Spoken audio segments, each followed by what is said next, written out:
Hello, ladies and gentlemen, and welcome again to PASCO Laboratories, where I'm JP, and this week the P stands for pre-recorded. That's right, we had a big question that was asked for us, and we wanted to connect with somebody at a local distance, not local, at a distance, and we wanted to talk to them. So I had an interview with them that I'm going to share with you. And I'm sharing this interview with you because it comes from one of our viewer email questions. The question came from Julie in Ohio. Julie in Ohio writes and tells me that she watches Popeye and she watches this. And she had the question of, I'm really having difficulty with labs with my students. Am I the only one? What do you suggest? Well, I've got some suggestions. And one of the big suggestions is the PASCO Academy, which I'm going to talk about here momentarily, and taking a look at what other people are doing. And so that's why we had an interview that I conducted yesterday, and that's what I'm going to share with you now. We went to Fayetteville, Georgia, right outside of Atlanta, and talked to our own friend, our PASCO expert, Shane Kuykendall. Nolan?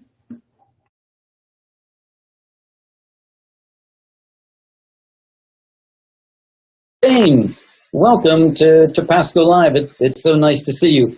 I know you are currently in school, but you don't have any students with you, and we're going to explain what that's all about. But I wanted to take an opportunity because we've had a lot of questions about what are schools doing out there?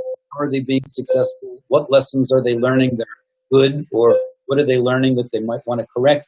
And I thought, what a better person to talk to than our own Shane out in Fayette, Georgia. So welcome to PASCO Live, and introduce yourself, and let's talk a little bit about what's going on with you. Well, I agree with you, JP. These are some very interesting times. There is a lot to share. We've been going through a lot of changes, as everybody across our nation has. But I can go ahead and introduce myself for people who don't know me. My name is Shane Kuykendall, and I've been a chemical educator for about 28 years now. I've been at the same high school for all 28, Fayette County High School in Fayetteville, Georgia. And I've been very fortunate to actually get to work at the University of West Georgia, which is a college about an hour from here. And I've been doing that for about 25 years. So I've been doing a lot of chemistry. And then also I've had the privilege of working with the College Board, doing the AP reading over the past 15 or so years. This last year was very interesting. It was all online, and to grade individual papers online had its moments. I guess that would be a good way of saying it, but we all learned and we had a lot of fun doing it. And obviously here lately, I've been able to get to know PASCO as a company. I've been able to do some presentations, both on the national level as well as internationally. So I'd like to kind of share some of the things that I've learned and what I'm doing now relative to this pandemic that we're all facing. And maybe it'll help some of us, but we'll see. Oh, I agree, Shane. And the interesting thing is, I mean, you're seeing me. I'm locked up in my office by myself, dressed very casually. You're locked up at school there by yourself, dressed very casually. This is kind of the world we're in now. But I know you're doing some different things. In fact, I think your district has gone hybrid. So why don't you tell me a little bit about what your folks are doing and what successes you're having? Sure, JP. I'd be happy to talk about what we're doing here in Fayette County, and it's ever changing. We never know quite what we're doing, but we hope that we have a plan as to what's going on, and we do. But basically, we were kind of looking at the idea of, are we going to have to go red, where we're going to do all virtual, which a lot of people are having to do across the country? Or can we have traditional school? I don't know if that's a good word to use anymore. I don't know if anything's ever going to be traditional again, but we would call that our green schedule, where all our kids get to come back. And then somewhere in between, the hybrid schedule, and that seems to be working really well. And that's currently what we're on, is this hybrid schedule, where students get to come 2 days a week. So they either get to come Monday, Tuesday, or Thursday, Friday. And we have a work day in between, which is Wednesday. That's how I'm able to talk to you today without having any students here. But essentially, it allows us to have fewer students at one time. We're able to do the social distancing, as you can see in the picture we have here. This is my AP chemistry class, my Monday, Tuesday group. and lots of distance between your kids there. But that is not the classroom that I have visited before, for certain. Definitely not. And I was supposed to have 2 AP classes this year with probably about 20 students in each. And our community, we allowed our students to stay all virtual if they wanted to. And we have a lot of students taking AP chemistry all virtually. They don't come into a brick and mortar building at all. So these are the students I have left. Luckily, the school decided that I would still get to teach. The fewer students that we have, it's obviously just going to be one class. But we're able to do the social distancing, and we are all wearing masks, so you can kind of see we're trying to protect ourselves as much as possible. And in all honesty, I think we've done a pretty good job with what we're doing with this schedule. Now, my normal class would probably have about 12 to 13 students in it. This is probably not quite as realistic as it would be for most of mine. But you can still see that we're able to social distance, and the hybrid schedule's been kind of nice.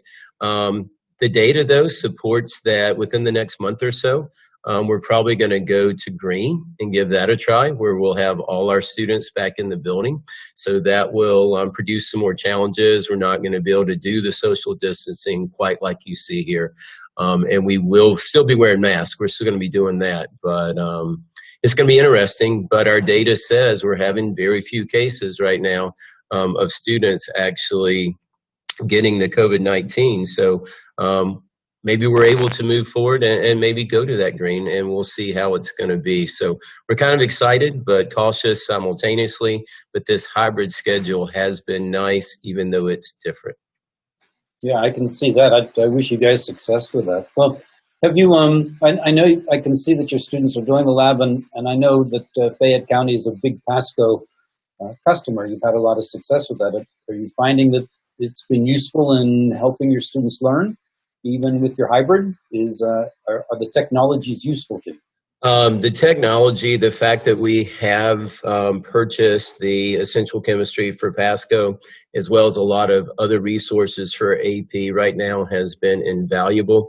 And we're able to have students do all of their work without having to have the traditional paper. They're able to do everything on their Chromebooks. We're able to download files, and students are able to fill in PDFs directly with their data and turn it all in on our learning management system. So it's really nice to be able to go paperless, if you will. If you're a little more traditional and you like collecting all the paper and stuff, then one day you might could get back to that. But for right now, I really like the idea that we're turning everything in electronically. And for us, even with this hybrid schedule, we're having to be careful that the students have clean glassware, they have clean equipment, because we just don't want to take the chances that, they get this COVID-19 by accidentally touching their face or something after doing a lab. So we're taking all the precautions.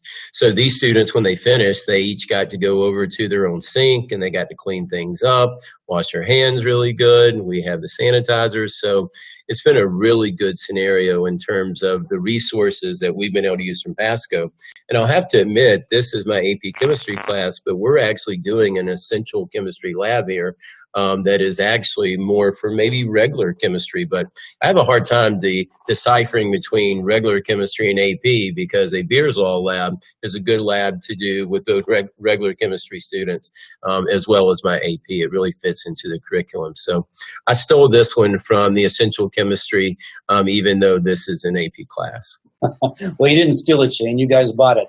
So you have it. It's free to use for you, of course. And I'm glad that you mentioned Beers Law, because I know that that's a lab that you've been doing. Take me through a little bit how you're doing Beers Law in this hybrid situation that you're in. What does it look like for you and your kids? Well, that's a good question. So let me kind of show you what I like to do in my classroom. And we'll probably doing a lot of this. If we go to that green schedule, and let's say I have 28 or 29 students in a classroom, because when we divide it up, we usually only have about 14 or so. But when we go full green, I could have 28 or 29. So probably what I'm going to do is have them on Zoom. I'm going to share my screen. And up front, you can see I have a little camera here, and literally I'm probably going to do the labs for the entire class. And I'm even thinking about setting up where I'll have 1 or 2 students come up and actually do the lab up front here, where we're sharing the Zoom and the kids get to see what's going on right there on their computers, and we can talk about it. But even if I was to be the one talking and demonstrating, we're able to share exactly what's going on. So for the Beers Law Lab, I wanted to show them using the spectrometer that we're able to get the maximum absorbance for a certain color. And if nobody's ever used this spectrometer, it is just amazing. It's not the old big clunky one that we have at the colleges. And even I have them here at high school that usually cost about $2,000 or $3,000. This one gives you unbelievable data, and it's amazing to show students this idea of maximum absorbance within the visible spectrum. So that's what I did here. To start off Beers Law, that's the first thing we have to do, is make sure we can read that maximum absorbance. But then we were able to purchase the colorimeters. And of course, these only send, I believe it is 6 different wavelengths to a sample. And you can get a maximum absorbance there as well. And what I like about the colorimeters is I've purchased enough of these now that literally I could have 14 or 15 students having their own equipment doing this lab without having to share anything at all. We want to clean things in between classes. So if I had to clean that, it wouldn't really take me that long to get those clean. As the students are cleaning their glassware, I can have them bring those up to me. I can wipe these down and have a relatively safe environment for the next group that's going to be coming in. And I plan on doing this with my regular chemistry next week, not just my AP, but I like to get both my regular kids doing this, and if they take AP, then they're going to get a second go-round with different colored solutions and all that kind of stuff, and a little bit more in depth. But what a good lab if you're talking about light, and you're talking about photons, and you want to get kids engaged with some good activities. So this idea of having a nice camera and sharing it and Zoom, and this idea of virtual learning, this is kind of cool. But I got a feeling a lot of stuff we're doing now will carry over later after hopefully this pandemic is long behind us. Yeah, I think so too, Shane. We're seeing that people are finding ways to share data and show information probably a lot more efficiently than we did in the past. Now that students are able to see it, record it, to go back and watch it again. And I think it's really kind of changing our classrooms altogether. Like you said in the beginning, I don't know that there is a traditional classroom anymore. I think it's all going to be this new kind of hybrid that brings this new technology in, even when the kids come back and find it very useful. So your kids then are going to be working with this. They'll be in your classroom. They'll be doing individual stations and watching this at the same time. That is true. And actually in our county, and if you look at the CDC guidelines, we're actually able to let our students work in partners if we want to, but we're kind of giving the kids a choice if they want to work in partners versus not. We want to respect that and not force them to. But the CDC guidelines actually allow us, if the kids are wearing their mask, to actually work in partners. So we may actually be doing that when we go green. For the kids to be able to share some of this. But right now, we are trying to do the individual stations with this, which is good.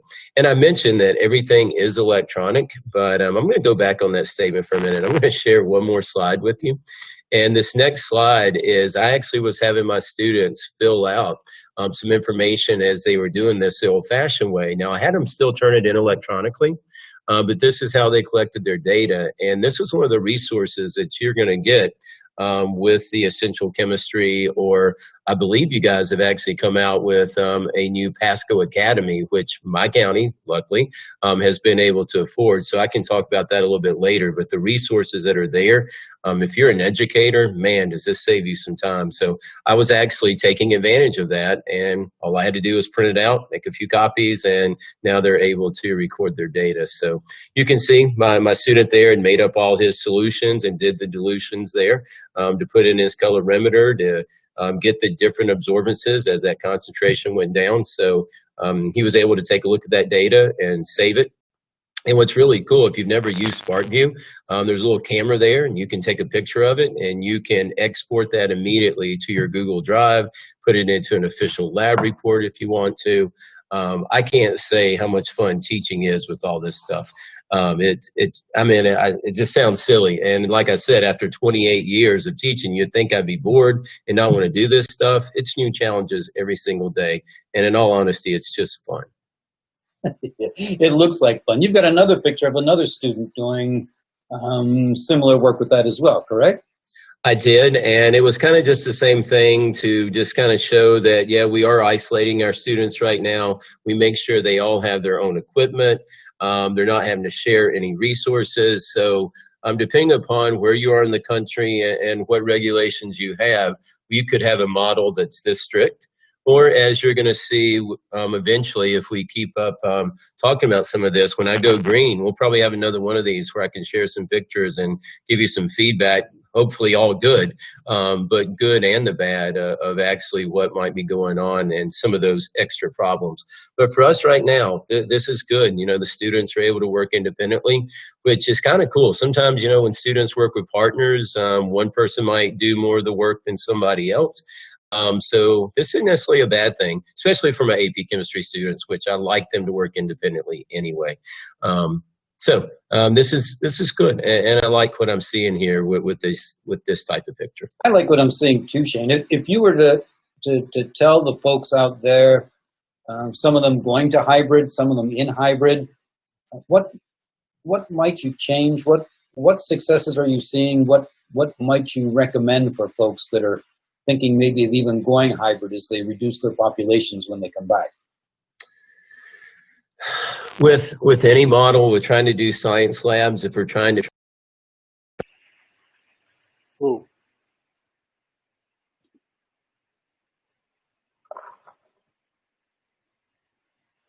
That's what I was afraid of.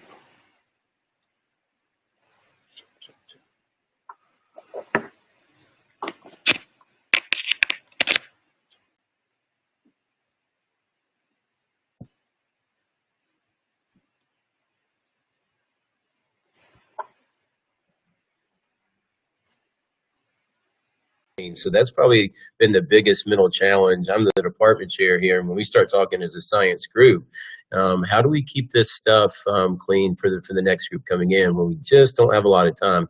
Because we're supposed to be wiping down the tables in between classes, and then you throw on top of that the equipment.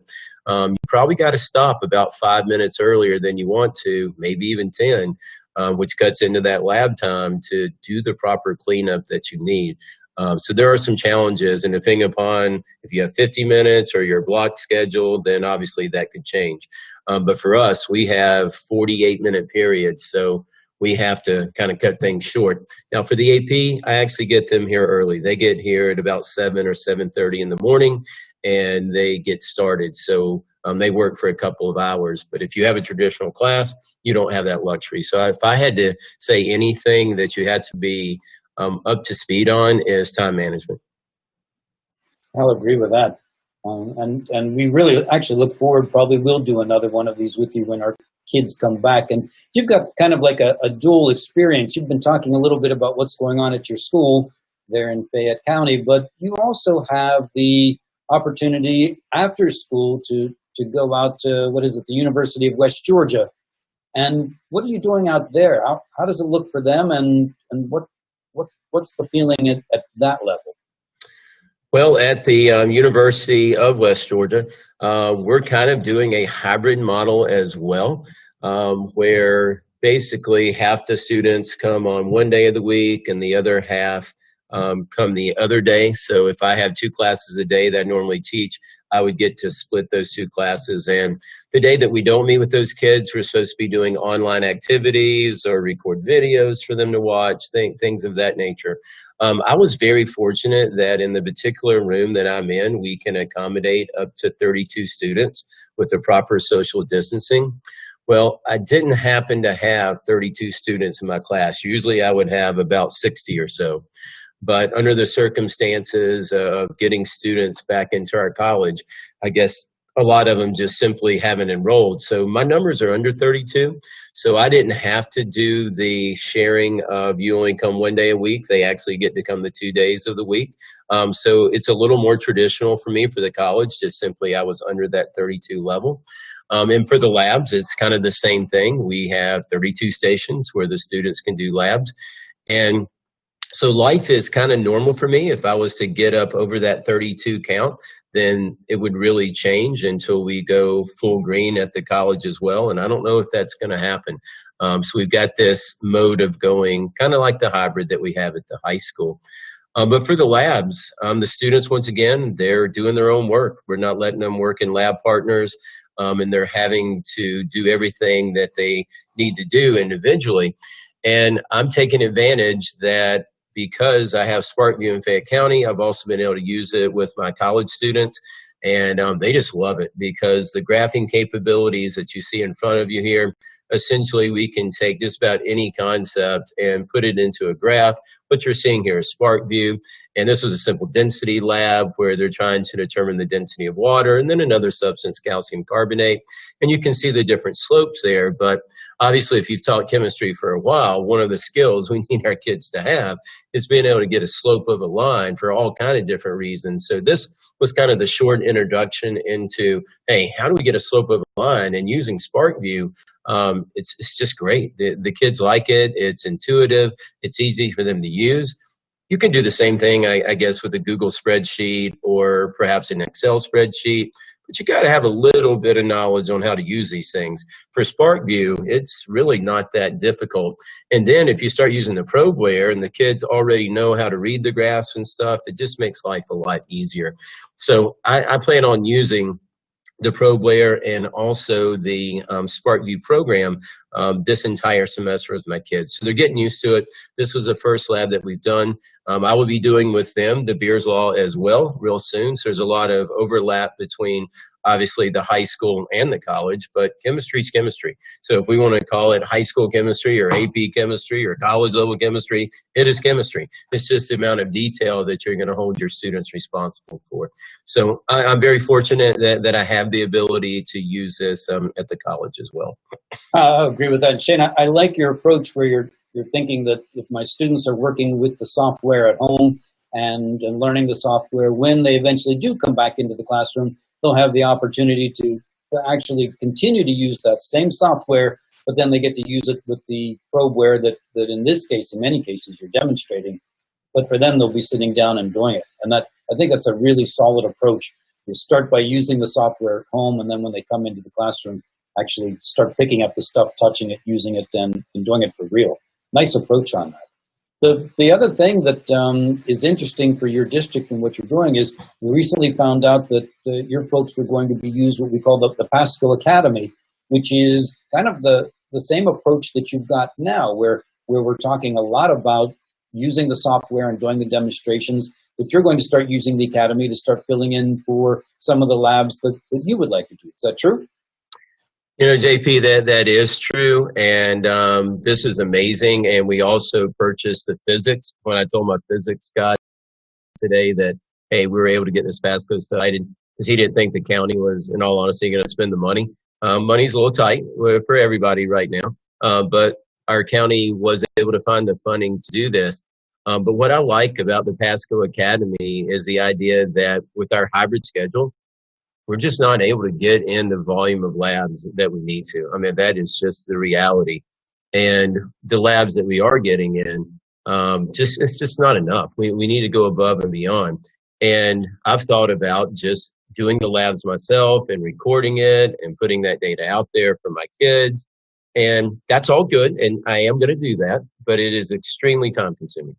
And that's just an understatement. And if you haven't been teaching in the virtual model, there's a lot of work, even if you're very organized, trying to keep this group on task and another group on task, and making sure every deadline is being met. So having that extra time to make that video can be very challenging. So when you see all of the topics we have here over the left that I now have access to, that students, instead of me making the video's been made, I can simply go and see if it fits, in all honesty, my teaching personality, and see if I would want to make any modifications. But I got a feeling these videos are going to hit home with the topics that I need.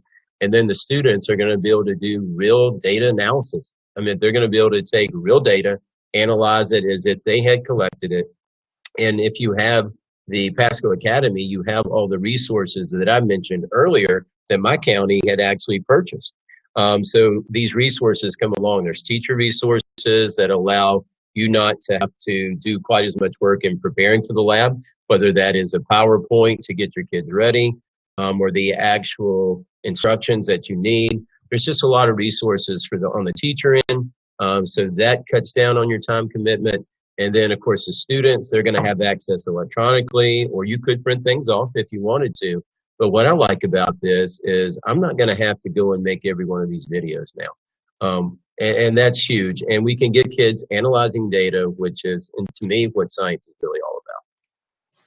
And that is what it's all about, Shane. It's all about getting the data into the students' hands so that they can start doing the analysis, so that they can start digging into the content and developing those concepts. So thank you for sharing that. And wanted to thank you for telling us a little bit about what's going on out there in Fayette and a little bit about what's going on at the University of West Georgia. And thank you for taking the time out of your day to spend some time with us here on PASCO Live. I'm going to let you get back to cleaning your glassware, but for our folks here, I'm going to talk a little bit more about the PASCO Academy. But let me say goodbye to you, and thank you again, Shane. It was a real pleasure talking with you.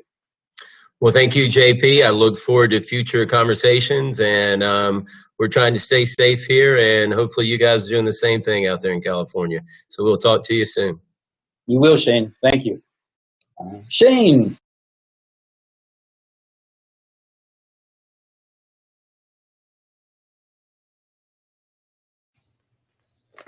And we're back, and we'd like to thank Shane with that tomato spectrometer discussion about what's happening in Fayette County. And thank you, Shane, for that.